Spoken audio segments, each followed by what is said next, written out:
Olá! Hoje vamos conversar sobre uma daquelas vitórias que ficam para a história, sabe? Uma conquista imensa para todo mundo que é do INSS. Finalmente temos em mãos a minuta do novo decreto de atribuições. E olha, essa é uma mudança que traz, enfim, segurança, clareza e o reconhecimento de uma luta de anos. Essa frase, gente, resume perfeitamente o sentimento de alívio que está no ar. São anos e anos de incerteza, de risco que estão finalmente chegando ao fim. Isso aqui não é só uma mudança de regras, não, é a fundação para um futuro muito mais estável para todo mundo.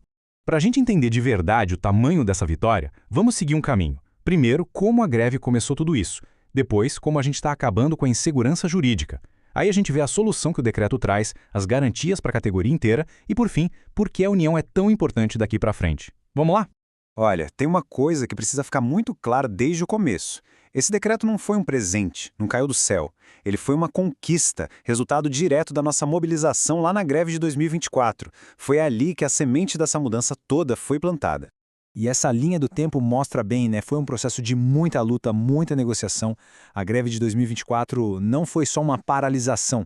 Ela forçou a criação de um grupo de trabalho focado nisso, que passou meses debruçado no problema. E o resultado é esse texto que a gente está analisando agora. Foi uma construção coletiva, técnica, passo a passo.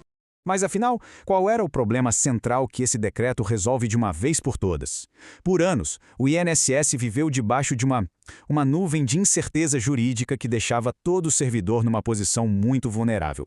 O nome do problema era sombreamento de atribuições. E o que isso quer dizer na prática? Que não tinha uma divisão clara do que era a função de cada um. Isso criava um ambiente onde qualquer um podia ser questionado legalmente pelo trabalho que fazia. Imagina a instabilidade que isso gerava. Era perigoso e acabava desvalorizando os dois cargos. E qual é a solução que está na mesa, então? A minuta do decreto é um documento muito preciso, muito sólido. Ele foi desenhado para resolver o problema de uma vez por todas e, o mais importante, totalmente alinhado com a lei. E está aqui o documento. Não é uma ideia solta, uma promessa, é uma proposta concreta que foi construída por meses a fio pelo grupo de trabalho, com a participação dos sindicatos e do próprio INSS. É algo real. E é muito importante frisar isso. Essa mudança não é aleatória, não saiu da cabeça de ninguém. Ela está cumprindo à risca o que a Lei 15.141 de 2025 já mandava fazer, modernizar a carreira. O decreto só está executando o que a lei já determinava.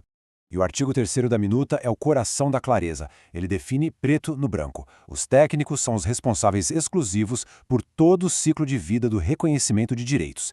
Isso põe um ponto final na ambiguidade. Agora a responsabilidade tem nome e sobrenome. É claro que uma mudança desse tamanho gera dúvidas, medos e até muita desinformação, né? Por isso, é fundamental a gente falar direto sobre as preocupações e mostrar como o decreto foi pensado para proteger todo mundo sem exceção. Prestem muita atenção nesse trecho, porque ele é a chave para a tranquilidade de todo mundo. É a chamada cláusula de segurança. Diretamente do texto, ela garante que os atuais analistas que já estão na análise de benefícios vão continuar fazendo suas atividades, não vai ter interrupção, ninguém vai ser excluído.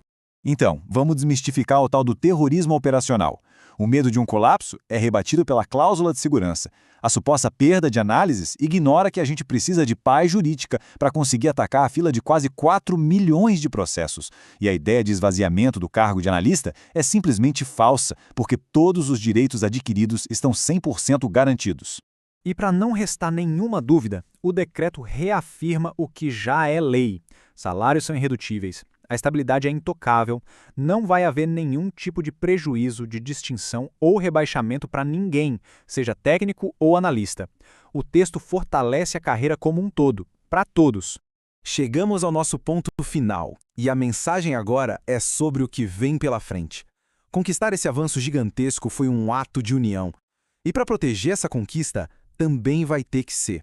Então, vamos recapitular o que foi alcançado? O fim do sombreamento histórico, segurança para todo mundo, o reconhecimento formal do papel dos técnicos e, claro, a proteção dos nossos direitos. É a prova viva de que a negociação sindical, quando é forte, funciona.